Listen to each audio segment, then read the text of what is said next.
Watertown City Council has a meeting tonight. It is Monday, 16th day of June, and we have the mayor here to give us details about a few of the resolutions that are on here, including bonding for $3.2 million. We'll talk about why, but thanks for coming in. Sure, thank you. One of the things on here is having a city flag. Watertown going to designate something to be the official city flag. Give us a little bit of history as to how long this has been in the works. Sure, so I believe the idea to have a city flag originally came up when now Senator Mark Walczak was in office. He was a council person for several years. I believe he originally brought it up. It resurfaced, if I recall correctly, with council member only. The city manager got to work with getting some designs prepared for it. Victory Promotions was the business that designed the flag. Essentially, people have probably seen it already flying in front of City Hall, but it's a blue flag with the city seal in the center. Also tonight, you're going to be talking about a resolution, an agreement that would adopt some rules of conduct for public meetings at City Hall. And this, when you read something like that, it might be for City Council. You might think that, but actually this is for everybody in the room, right?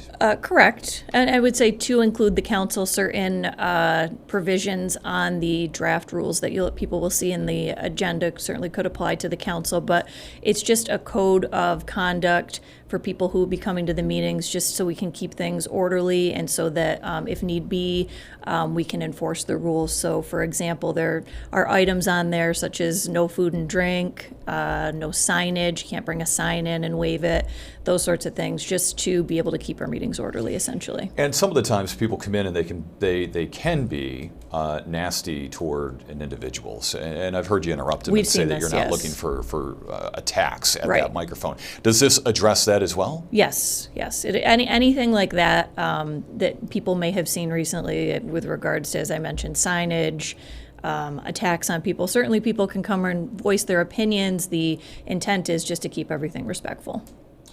The issuance of $3.2 million in bonds, a lot of money going to be spent, and this is on something that people will remember is when Watertown was without water in the fall of '23.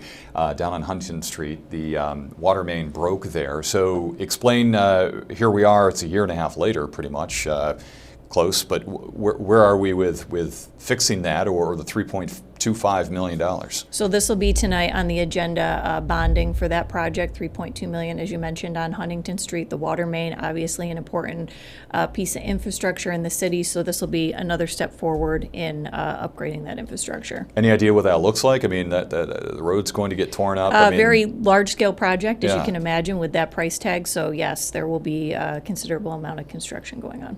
And do you know when it begins? I do not know specifically when they will kick that up, but sometime in the near future now that we're moving forward with this step. And is it something that the city does, or do you contract that out? Is this a DPW? I believe it's going to be, I don't know exactly what components of it might be contracted out. I don't anticipate the city will do the entire thing.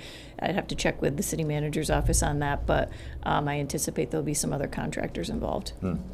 Also on here tonight, looking at a rescue boat for Watertown, and you just went through your budget cycle and season, and people may think, oh my gosh, they're spending, but this was already approved, This was something included in the fiscal year 24-25 budget, about $30,000 for a rescue boat for the fire department. So tonight we'll be accepting a bid for that. You know, at the town hall forum we had the other night with Channel 7, it seemed that council member Lisa Ruggiero is now favorable of maybe having cannabis dispensaries within the city of Watertown, right? The city opted out. She made a good point of saying, I didn't know this, if you opt in, you can't get out. Correct. Right? And so the city kind of taking its time, understanding before just signing on the dotted line and having that be a forever. Correct.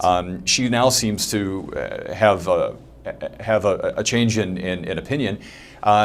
Do you think that's going anywhere? I mean, do you think that's going to come up? And have you changed your mind on it? Or frankly, I mean, I'm not opposed to giving this a second look. I think the councilwoman was right when she said that when this originally came about, when we were able to opt in or opt out, it was under the rules. Once you opt in, as you said, you cannot opt out. And I think there also at the time were a lot of unknowns as to how the program, the licensing, the dispensaries would be rolled out. So I think now at this point we have seen in other communities how it's been done.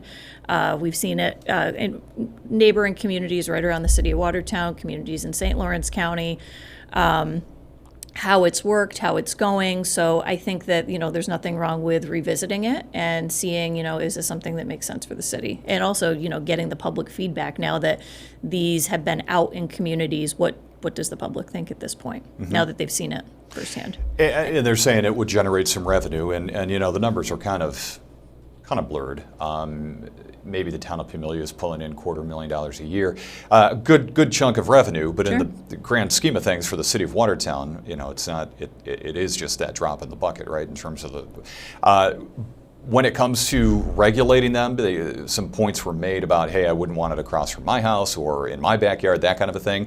Are there rules on the books, or would Watertown have an option to say, okay, this is where we would allow them in the city? Any idea? I think we probably would have an option to say this is where we would allow them, this is where we would not allow them. I know somebody did bring that up at the town hall, which I thought was a good point, and obviously something, if the council were to opt into this, that we would want to consider. Anything else that's on your mind for the city business? Trying to Summertime think. gets I think slower. It's right after the it gets budget. slower, but I think there are a lot of events going on too at this point in time of the year. We've got the Juneteenth flag raising on Wednesday, Juneteenth celebration in Thompson Park, I think on Thursday afternoon. We've got the Pride flag raising on Saturday. So all sorts of community events going on that the city's involved in. To remind people of. And the bandstand was a nice dedication, and the park was used heavily for the different events over the weekend. With, Yes, definitely. We had the dedication of the bandstand a couple weekends ago, the Walker Bandstand. Great to see that project finally be completed, and now the bandstand can be used, as you mentioned, most recently at the events over the weekend where we rededicated the monument and YMCA had a family fun day. So it's great to see everything being used in that way now that the warmer weather's here.